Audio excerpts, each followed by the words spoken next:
The 38th floor of Caldera Reinsurance Group always smelled like cold coffee and money that wasn't ours yet. I'd worked under those glass ceilings for 10 years, and I knew the building's silence better than anyone. The way it went still right before something expensive happened. So when Quentin Aldridge asked me into the corner conference room at 8 a.m. before the floor filled up, I already knew. He slid a folder across the polished table. A new title, a smaller one. "We're modernizing the structure, Linnea," he said, smiling like he'd done me a favor. I looked at the title, then at him, and I thought about the one signature he was about to erase, the one neither of us had mentioned out loud. I closed the folder and said nothing, because Quentin didn't know what my name actually held up.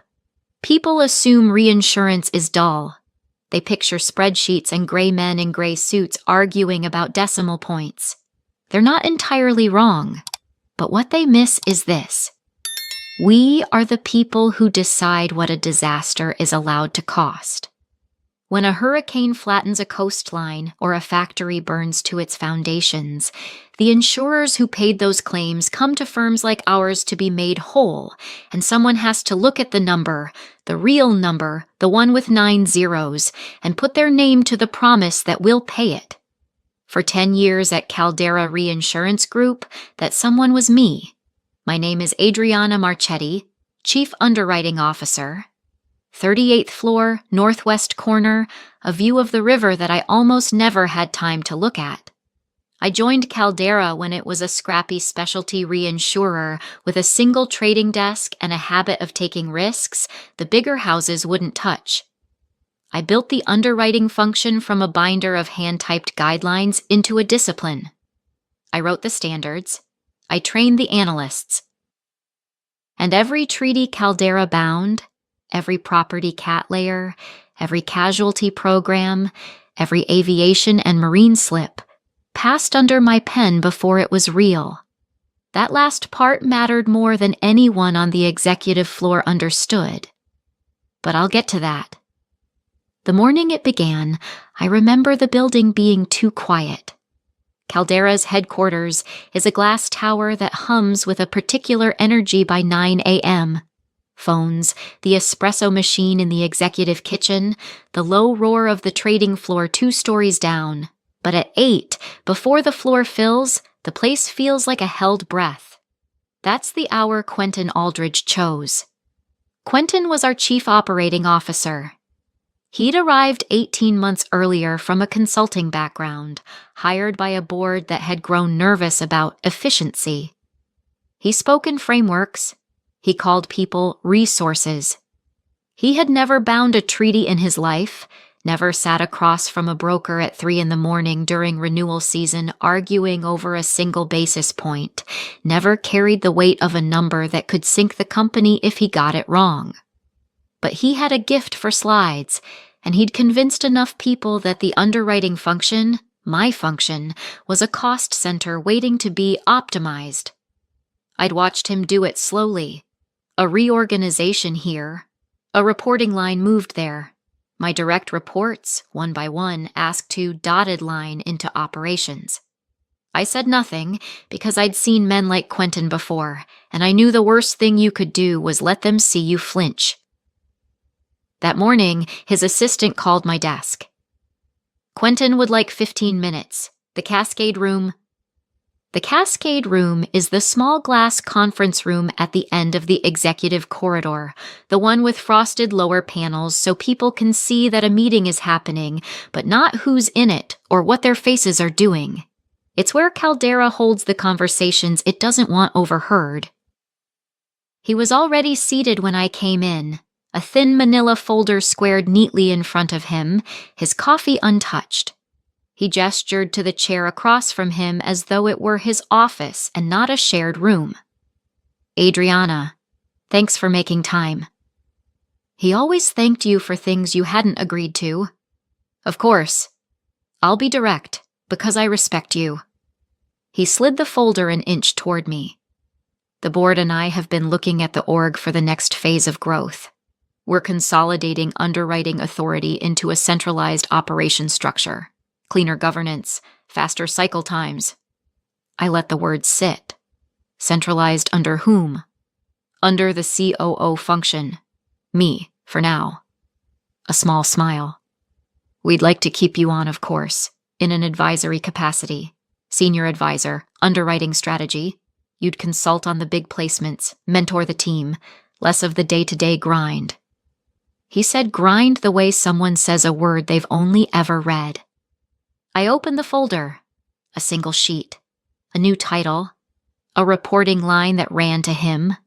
And, buried in the third paragraph, in the careful passive voice that legal departments love, a line transferring all binding and certification authority from the Office of the Chief Underwriting Officer to the operations function effective the next renewal cycle.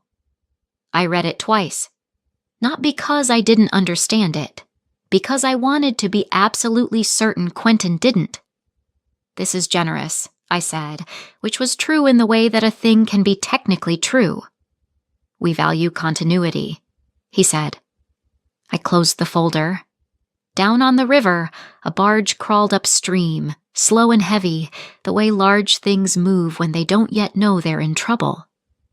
When does it take effect? We'd announce internally Friday. Renewals start the following Monday. He stood, already done with me, already mentally in his next meeting. I knew you'd be a professional about it. I stood too. I smoothed my jacket. I thanked him, genuinely, almost warmly, and I walked back to my corner office past the empty desks of the team I'd built, and I sat down, and I looked at the river for the first time in months. Because Quentin had just signed away the one thing that made every Caldera treaty legally real, and he had absolutely no idea that the authority he was centralizing wasn't the company's to move.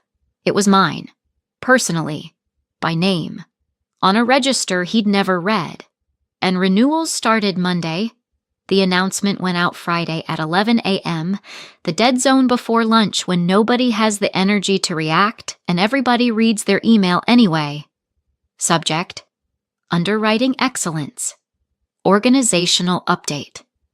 I read it standing at my window. The language was a small masterpiece of erasure. As part of our journey toward operational excellence, streamlining decision rights, we thank Adriana for her foundational contributions. Foundational, past tense, the word you use for someone who is already, quietly, gone.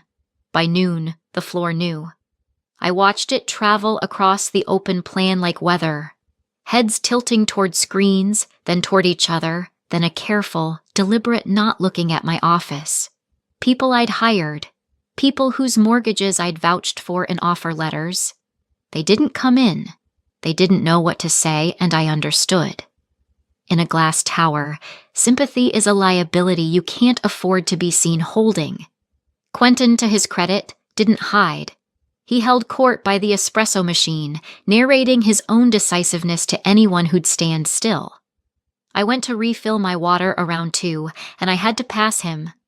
He was mid-sentence to 2 of the operations managers he'd imported, both of them nodding the way people nod at a man who signs their reviews. He saw me and didn't lower his voice.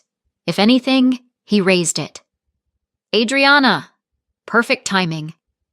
He turned to his audience, presenting me like an exhibit. This is exactly what I mean. 10 years of institutional knowledge. We don't lose that. We harvest it. He smiled at me. You'll be a fantastic resource. One of the operations managers, a polished young man named Dorian Vasquez, all watch and no wrist work, actually laughed, not cruelly, just the reflexive laugh of someone agreeing with power. Some of us still remember when underwriting was a black box, Quentin went on, warming up. One person, one signature, and the rest of us just had to trust it. That's not a company. That's a hostage situation. A few more chuckles. We're past that now. Process over personalities. I held my water glass and looked at him with what I hoped was nothing on my face at all. Process is good, I said. It's everything. he agreed, delighted I'd handed him the line. I filled my glass slowly. I let the silence stretch one beat longer than was comfortable, because I'd learned years ago that the person who is comfortable with silence is the person who wins the room. Then I smiled, said, "Congratulations on the new structure," and walked back to my office while the espresso machine hissed behind me. Inside, I closed the door. My hands weren't shaking. That surprised me a little. I'd expected anger, and what I found instead was something colder and far more useful: clarity. Because here is what Quentin had said, without knowing he'd said it. One person, one signature, and the rest of us just had to trust it. He thought that was a flaw. He thought he was fixing it. He had no idea it was load-bearing. That afternoon, the second blow landed. The one that told me this wasn't carelessness. It was a campaign. My access started disappearing. First the binding system, a polite, "You no longer have permissions for this module," when I tried to open a renewal file out of habit. Then the shared treaty drive. Then, at 4:40, an email from HR copying Quentin, kindly requesting that I return my corporate devices by end-of-day Monday, and reminding me that, as a senior advisor, your engagement will be primarily remote and as needed. As needed. They were already planning for me not to be needed. I called the one person on the executive floor I still trusted, Mara Okonkwo, our general counsel. Mara had been at Caldera nearly as long as I had. She'd reviewed every major treaty I'd ever certified. She, of all people, would know. She picked up on the second ring. "Adriana, I saw the email. I'm sorry. I wasn't consulted on the structure piece. I believe you." I kept my voice even. "Mara, I need you to do something. Quietly. Don't loop in Quentin." A pause. "Tell me." "Pull the supervisory file on our binding authority, the registration with the regulator. I want to know exactly whose name is on the approved underwriting authority certificate, and what happens to enforced treaties if that name changes at renewal." The line went quiet in a way that told me she already half knew the answer and didn't like it. "Adriana," she said slowly, "that registration is personal. It always has been. It's not Caldera's. It's yours. The regulator approved you by name after the qualification review. The company's authorization to bind in the entire treaty book runs through your certificate." "I know," I said. "Did Quentin sign something transferring it?" "He signed something he thinks transfers it. From the office of the CUO to operations." I looked out at the river. "But you can't transfer a personal regulatory authorization by writing a new org chart, can you, Mara?" Another silence. Longer. "No," she said finally, and I heard her chair creak as she sat down. "No, you absolutely cannot. The moment you stop certifying, every treaty due for renewal loses its—" "Oh, God." She exhaled. "Adriana, do they understand what they've done?" I thought of Quentin by the espresso machine. Process over personalities. I thought of Dorian Vasquez laughing. "No," I said, "and renewals start Monday." I hung up. I sat for a long moment in the office I'd built a career inside. Then I opened my personal laptop, mine, not Caldera's, and I started to type a single, very short letter to a regulator who knew my name. Let me pause here for just a second. Before I tell you what I typed in that letter, I want to ask you something, because I've never been able to decide. When you watch a man like Quentin dismantle 10 years of someone's work and call it excellence, do you think he ever really believes it? Or does some part of him know? Tell me in the comments. Did Quentin know, or was he just that arrogant? I read every reply, and I'm curious where you land. If stories about quiet people who were badly underestimated are your kind of thing, consider subscribing.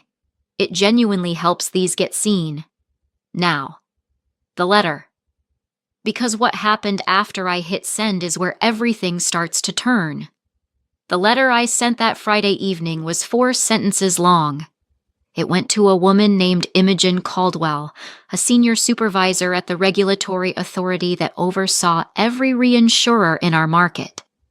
Imogen and I had known each other for 11 years, not as friends exactly, but as the 2 people in any room who actually read the footnotes. She'd sat across from me during my original authorization review a decade earlier, the grueling 6-hour examination that ended with my name being entered, personally, onto the register of approved underwriting authorities. The letter simply informed her, as the regulations required me to, that effective the next renewal cycle, I would no longer be performing the certification function at Caldera Reinsurance Group, and asked her to confirm the regulatory status of the firm's in-force treaty book in light of that change. That was all. No accusation, no drama. Just a fact, delivered by the only person legally positioned to deliver it. I knew exactly what Imogen would have to do with it. Let me explain the thing Quentin never understood. The thing that took him 18 months to walk straight into. When Caldera was small, the regulator didn't authorize companies to bind reinsurance in our specialty lines. They authorized people. The logic was old and stubborn. A treaty that might one day pay out $300 million cannot rest on a corporate signature that changes hands every time a board reshuffles. It has to rest on a named, qualified, personally accountable human being, an approved underwriting authority, who certifies that the risk has been properly assessed. The company's permission to write the business is derived from that person's certificate. Pull the person, and you don't just lose a manager. You lose the legal foundation under every unexpired promise the company has made. 10 years ago, when I was the only underwriter Caldera had, I went through the authorization personally. It was tedious. The board barely noticed. To them, it was paperwork. They assumed, the way executives always assume, that anything done on company time belonged to the company. It didn't. The certificate had my name on it. And every year since, when a treaty came up for renewal, the validity of the renewed contract depended on my certification being current and my authority being live. I had recertified, quietly, faithfully, every cycle for a decade. Nobody thanked me for it. Nobody knew it was happening. It was the most invisible load-bearing wall in the entire building. Quentin's reorganization didn't move that authority to operations. It severed it. The instant the company declared that certification ran through the operations function instead of through me, it was asserting a binding authority it did not legally hold, because no one in operations was on the register. And the treaties coming up for renewal Monday would renew under that non-existent authority. Which meant they wouldn't renew at all. They'd lapse. Silently. On paper, they'd look bound. In the eyes of the regulator, they'd be air. $338 million of coverage on the largest treaty alone. Monday came. I worked from home as instructed, as needed. I wasn't needed. I made coffee in my own kitchen and waited. At 10:52 a.m., my personal phone rang. Mara. It started, she said, low and fast. Renewal confirmations went out at 9. The broker on the big property cat program, the one anchoring the whole book, called in 20 minutes ago. His compliance team flagged it. They're asking who the certifying authority is on the renewed slip. And what did operations tell them? Dorian gave them his own name. He thought it was a formality. A breath. The broker's compliance officer pulled the public register, Adriana. Dorian isn't on it. Nobody at Caldera is on it. Except me. Except you. The broker just told us he can't recognize the renewal as validly bound. He's escalating. And I just got a calendar invite from the regulator's office for tomorrow morning. She paused. Imogen Caldwell. She wants Caldera's certifying authority in the room, by name. I closed my eyes. I could see the 38th floor from here, not literally, but I could feel it, the temperature of it changing. Has Quentin been told? He's being told right now. I can hear it. And I could almost, through the phone, faint the particular acoustics of a man's voice rising in a glass room he'd thought he controlled. At 11:30, my screen lit up. An email. From Quentin. The first he'd sent me directly since the Cascade room. No subject line. Just one line in the body, the punctuation of a man whose certainty had just developed a crack. Adriana, quick call? Today, if possible. Need to align on a regulatory question. Align.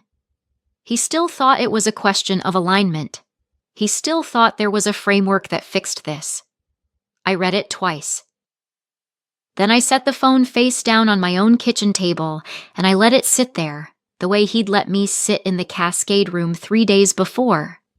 Because for the first time in 18 months, the silence was working for me. And tomorrow, at the regulator's office, the only name in the room that the law would recognize was going to be mine. I didn't return Quentin's call. Instead, at 7:40 the next morning, I put on the charcoal suit I save for the conversations that decide things, and I walked into the regulator's offices downtown, a quiet building, no glass tower theatrics, just a reception desk and a coffee that was somehow worse than Caldera's. Imogen Caldwell met me herself. Adriana, she said, thank you for coming. The others are already here. The others. I should have known. The conference room held 7 people. Imogen and a colleague from the authority on one side. On the other, Mara, looking like she hadn't slept. The lead broker from the Property Cat program and his compliance officer, both grim. Estelle Beaumont, Caldera's board chair, who had flown in overnight and whose face I'd never once seen without its composure. And who didn't have it now. And Quentin.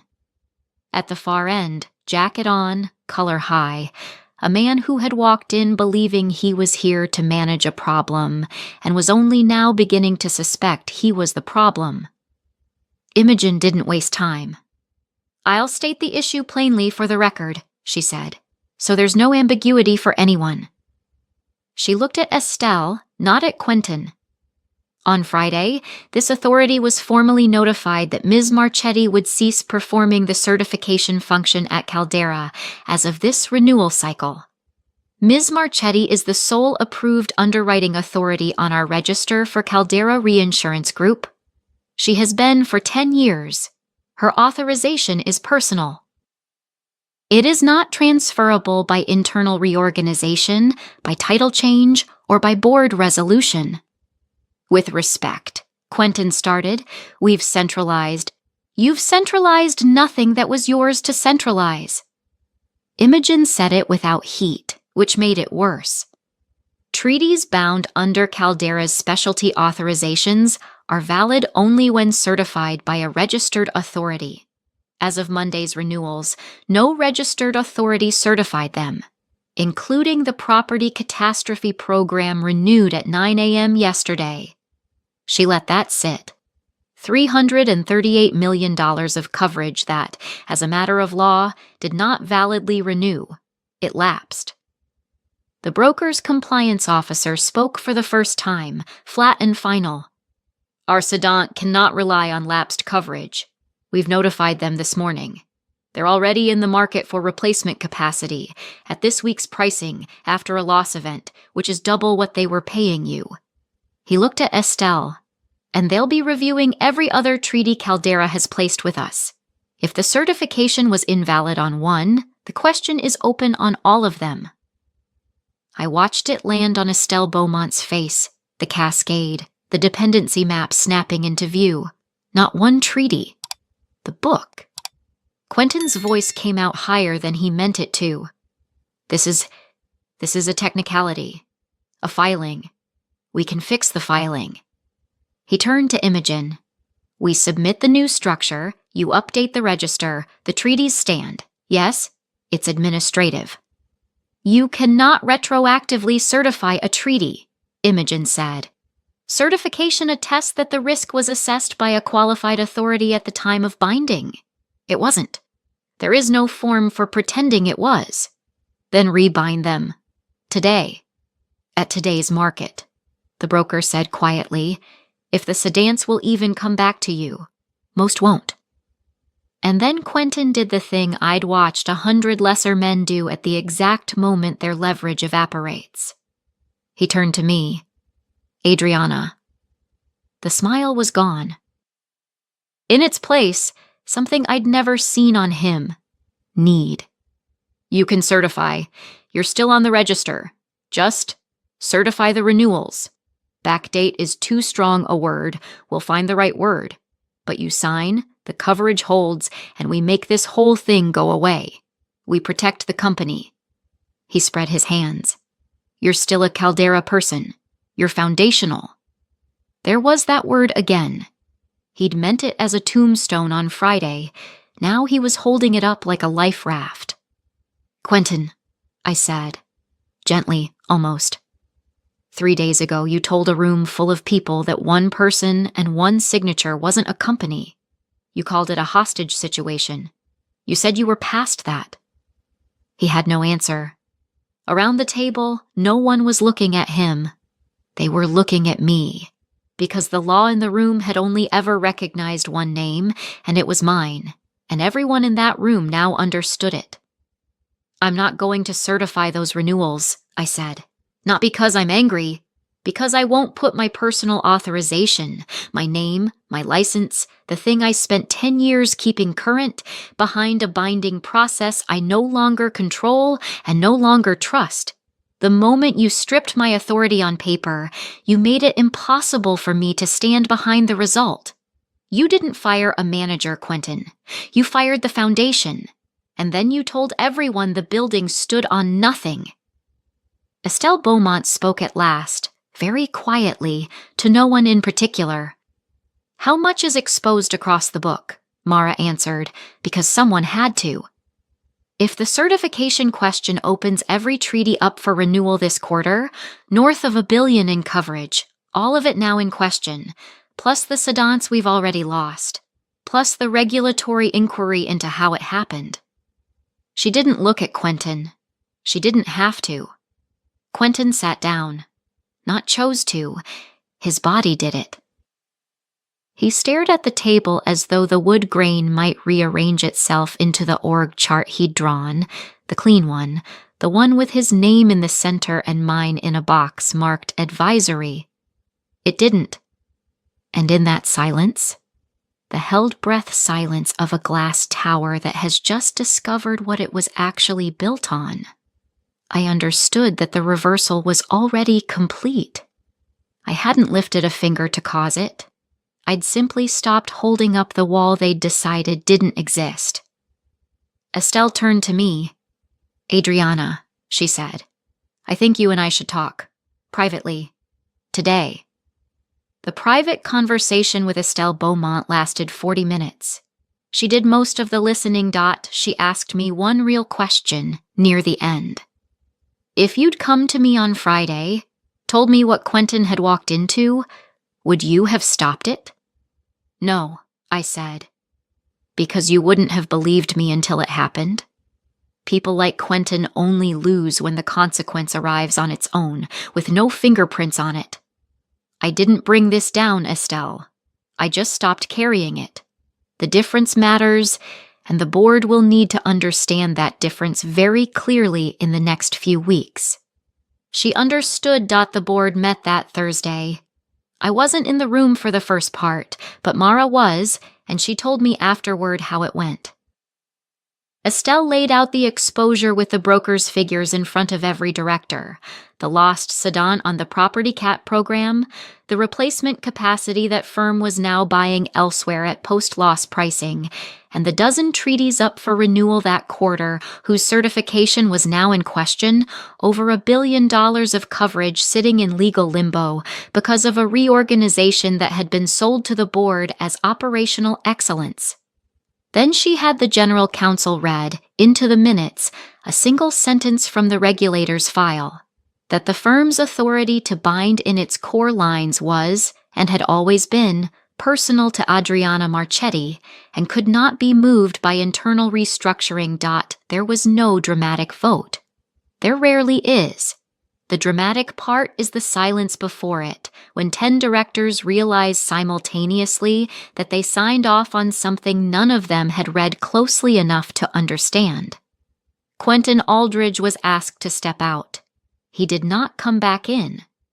By the time the meeting adjourned, the title of Chief Operating Officer at Caldera Reinsurance Group belonged to no one, and the man who'd held it was in a smaller room down the hall with 2 lawyers and a severance agreement that would, ironically, require careful certification of its own. The market noticed before the press release went out. It always does. The rating agencies put Caldera under review with negative implications within 72 hours, citing governance concerns and disruption to the firm's underwriting authority. 2 large sedans quietly declined to renew.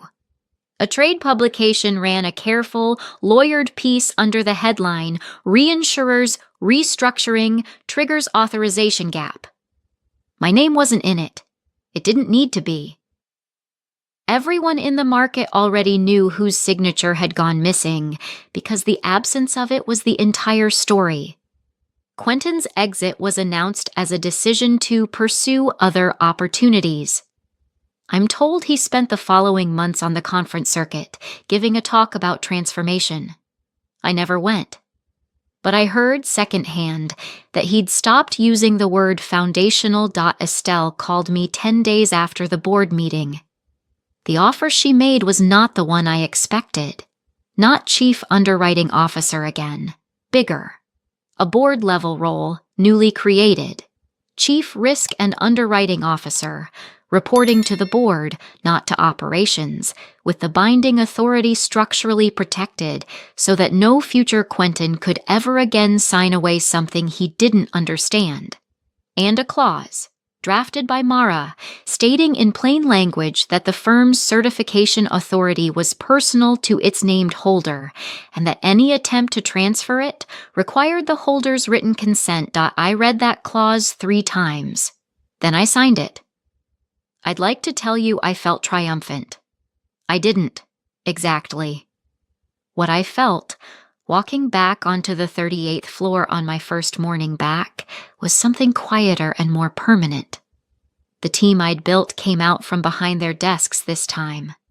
Dorian Vasquez, who'd laughed by the espresso machine, who'd put his own name on a register he wasn't on, was gone, let go in the same cleanup. But the analysts I'd trained stood up, and one of them, a young woman 2 years out of her actuarial exams, said only, "We're really glad you're back." And I understood that the thing I'd actually protected for 10 years wasn't a treaty book.